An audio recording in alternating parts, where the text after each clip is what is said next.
Hola a todos. Bueno, como introducción y parte de esta, y como introducción y finalizando con esta tercera semana del taller de factores de riesgo cardiometabólico, vamos a hablar del endotelio, sus funciones y esas funciones que justamente se pierden y determinan lo que conocemos como disfunción endotelial. Si bien el endotelio vascular es una capa unicelular que cubre la superficie interna de los vasos sanguíneos y conforma la pared de los capilares.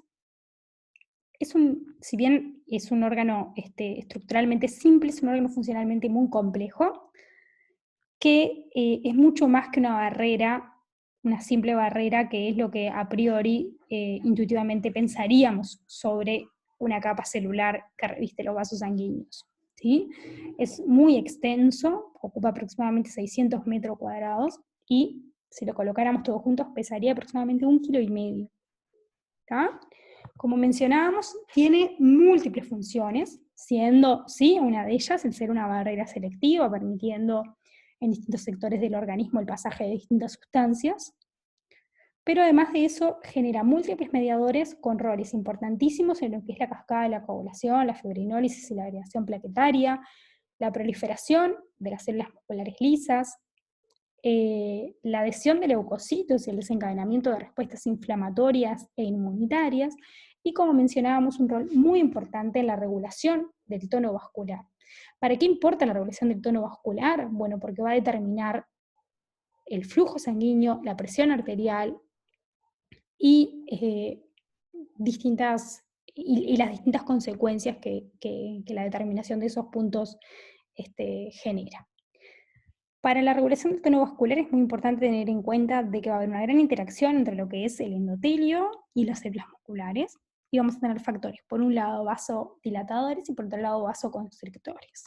Comencemos, que acá los tenemos nombrados. Comencemos con los vasodilatadores, y para eso vamos a analizar a lo que es el óxido nítrico.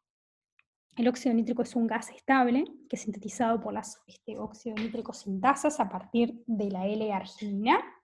Hay 3 isoformas enzimáticas que determinan su producción. Una de ellas es la endotelial, que es constitutiva y la vamos a ver mejor ahora en la siguiente diapositiva. Otra es la óxido nítrico sintasa inducible, que se produce en varios tipos celulares, siendo uno de los principales a nivel de los macrófagos. Recordemos que los macrófagos, el fagocitar, destruyen lo fagocitado con especies reactivas de oxígeno en sus lisosomas, y la inducción de la expresión de la óxido nítrico sintasa potencia la actividad microbicida generando especies reactivas del oxígeno y del nitrógeno.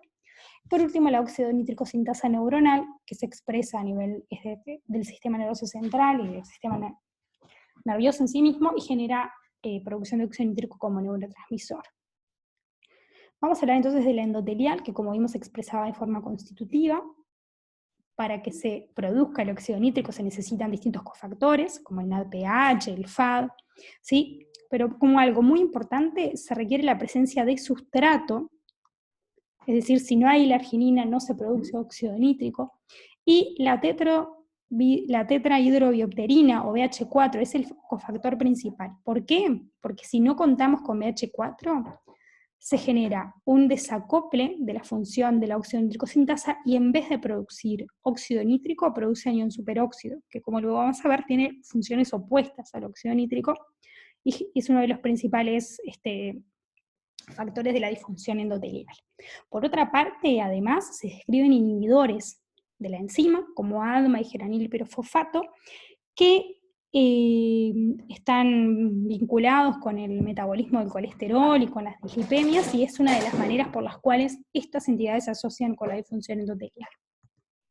Como decíamos, la óxido nítrico sintasa endotelial se expresa de forma constitutiva, se encuentra a nivel del endotelio en lo que se llaman cavéolas, que son pequeñas invaginaciones de la membrana celular, y dentro de estas cavéolas se encuentra inhibida por la calmodulina.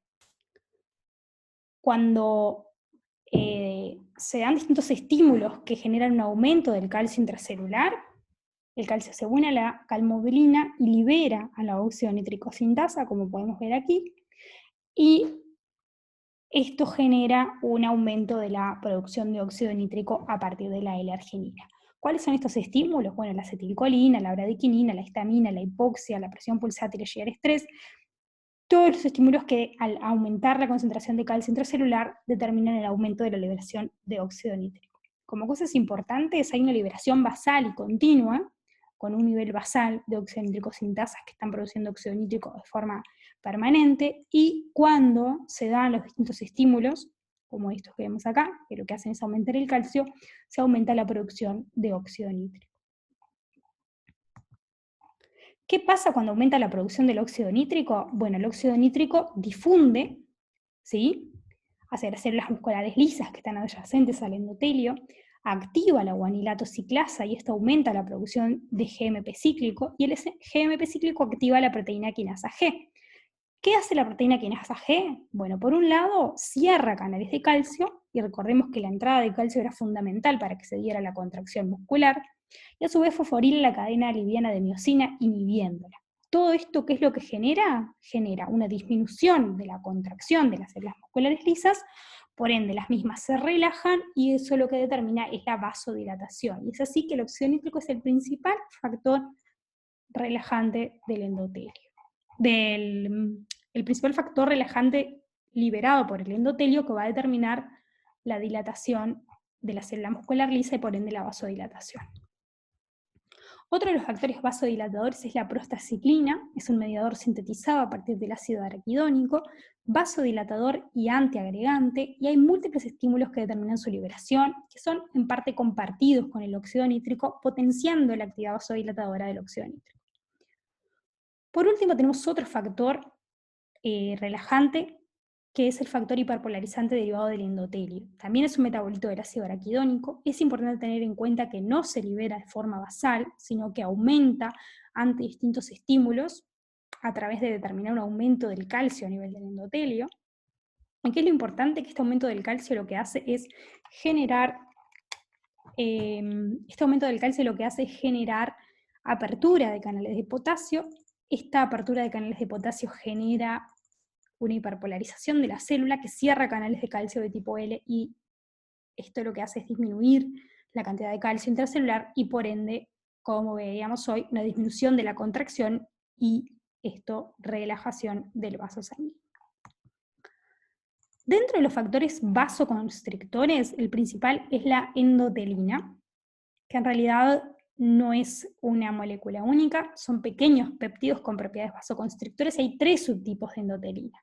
La endotelina 1 es la principal, con funciones a nivel endotelial y vascular, ¿sí?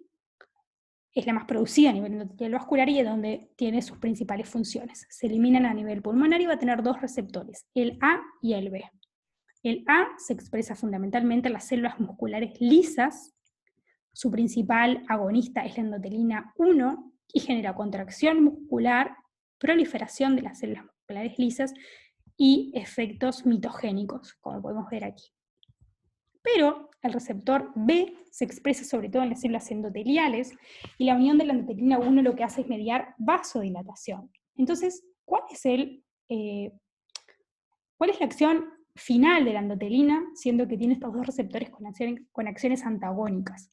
Si bien en un inicio hay una primera acción vasodilatadora, la misma es efímera, y la que predomina es la vasoconstricción y la acción mitogénica proliferativa, que al aumentar la cantidad de células musculares lo que hace es potenciar la vasoconstricción. Por lo tanto, el rol fundamental de la endotelina 1 es vasoconstrictor. Otras sustancias vasoconstrictoras son el tromboxano 2, la prostaglandina H2 y el anión superóxido, y también la angiotensina 2. Recordemos que la angiotensina 2 es producida a partir de la angiotensina 1 a nivel endotelial, por la enzima convertidora de angiotensina, y el rol fundamental es el de contracción. Y es importante tener en cuenta que a su vez esta enzima convertidora de angiotensina lo que hace es disminuir las cantidades de bradiquinina.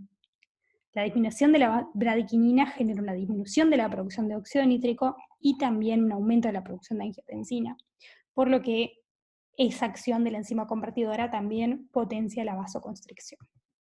¿Qué pasa cuando hay alteraciones en todas estas cosas que hemos mencionado? Bueno, ocurre la disfunción endotelial, que lo que indica es que ya sean condiciones basales o luego de un estímulo determinado, el endotelio no cumple con la función que debería de cumplir. En la base de la disfunción endotelial vamos a tener el estrés oxidativo, ¿sí?, como algo fundamental.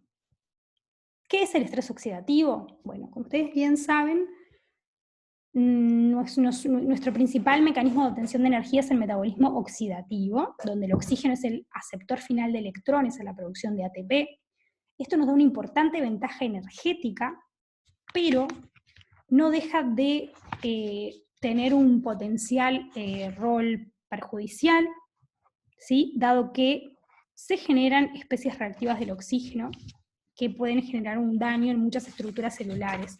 Por ejemplo, como vamos a ver después en el taller de cáncer, estas especies reactivas de oxígeno pueden generar aductos y dañar el ADN. Y además son altamente reactivas, están reaccionando continuamente con distintas moléculas, generando su daño y su pérdida de función. Esto determina que haya sistemas antioxidantes que son esenciales para el mantenimiento del estatus basal fisiológico, ¿sí? En el endotelio, el daño que se genera por este estrés oxidativo es el principal responsable, como veíamos hoy, de la disfunción endotelial y activa muchas rutas proinflamatorias que van a ser clave para el desarrollo de la aterosclerosis, ¿sí?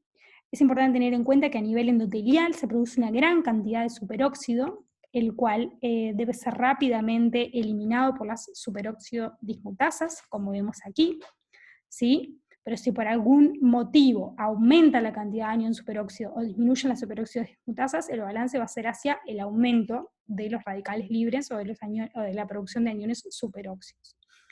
¿Qué es lo que pasa cuando aumenta el anión superóxido? El mismo interacciona con el óxido nítrico y entonces el óxido nítrico se pierde por generación del peróxido nitrito.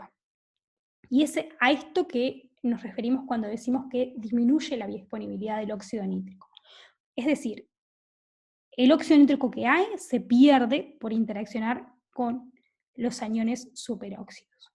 Pero ¿cuál es la consecuencia de esto además? No solo que se pierde el óxido nítrico, sino que el peróxido nitrito es una fuerte molécula que interacciona fuertemente con otras moléculas. Una de ellas, por ejemplo, es el BH4 y lo oxida.